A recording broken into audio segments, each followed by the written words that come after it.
ದೆಹಲಿಗೆ ತೆರಳಿದ ಶಾಸಕ ಶರತ್ ಬಚ್ಚೇಗೌಡ, ನಾನು ಕೂಡ ಸಚಿವ ಸ್ಥಾನದ ಆಕಾಂಕ್ಷಿಯಾಗಿದ್ದೀನಿ.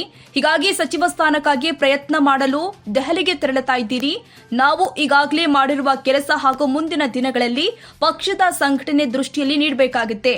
ಹೈಕಮಾಂಡ್ ಏನ್ ನಿರ್ಧಾರ ತೆಗೆದುಕೊಳ್ಳುತ್ತೆ ಅದಕ್ಕೆ ನಾವು ಬದ್ಧ. ಸಚಿವ ಸ್ಥಾನ ಕೊಡುವ ವೇಳೆ ಪ್ರಾದೇಶಿಕತೆಯ ಒತ್ತಡ, ಜಾತಿ ಕಾಂಬಿನೇಷನ್ ಎಲ್ಲವೂ ಕೂಡ ಇರುತ್ತೆ. ಇವೆಲ್ಲವನ್ನ ಅಳೆದು ತೂಗಿ ಹೈಕಮಾಂಡ್ ನಿರ್ಧಾರ ತೆಗೆದುಕೊಳ್ಳುತ್ತೆ.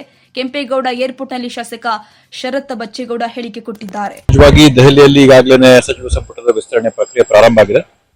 ಪ್ರಯತ್ನ ಎಲ್ಲರದು ಇರುತ್ತೆ, ಆ ರೀತಿಯಲ್ಲಿ ಒಂದು ಪ್ರಯತ್ನ ನಮ್ದು. ಯುವಕರಂತೆಲ್ಲ ಒಂದು ಮಾಡಿರ್ತಕ್ಕಂಥ ಕೆಲಸ ಅದರ ಆಧಾರದ ಮೇಲೆ ಪಕ್ಷಕ್ಕೂ ಮುಂದಿನ ದಿನಗಳಲ್ಲಿ ಒಂದು ಸಂಘಟನೆ ಮಾಡೋದ ಒಂದು ದೃಷ್ಟಿಯಲ್ಲಿ ಇನ್ನೊಂದು ಸ್ವಲ್ಪ ಶಕ್ತಿ ತುಂಬಿದ್ರೆ ಸಂಘಟನೆ ಮಾಡೋಣ ಉದ್ದೇಶದಲ್ಲಿ ಕೇಳ್ತಾರೆ. ಸಹಜವಾಗಿ ಹೈಕಮಾಂಡ್ ಏನ್ ತೀರ್ಮಾನ ಮಾಡುತ್ತೆ, ಏನ್ ನಿರ್ಧಾರ ಮಾಡುತ್ತೆ, ಯುವಕರಿಗೆ ಏನ್ ಕೊಡಬೇಕು, ಹಿರಿಯರಿಗೆ ಏನ್ ಕೊಡಬೇಕು, ಸಾಕಷ್ಟು ಪ್ರಾದೇಶಿಕವಾದಂತ ಒತ್ತಡಗಳು, ಜಾತಿ ಕಾಂಬಿನೇಷನ್ ಇವೆಲ್ಲ ಇರೋದ್ರಿಂದ ಹೈಕಮಾಂಡ್ ಎಲ್ಲ ತಗೊಂಡು ನೀರೆತ್ತಾಗಿ ಕೂತ್ಕೊಂಡು ಸೂಕ್ತವಾದಂತ ತೀರ್ಮಾನ ತಗೊಳುತ್ತೆ. ಅದಕ್ಕೆ ನಾವೆಲ್ಲರೂ ಕೂಡ ಬದ್ಧವಾಗಿರ್ತೀವಿ.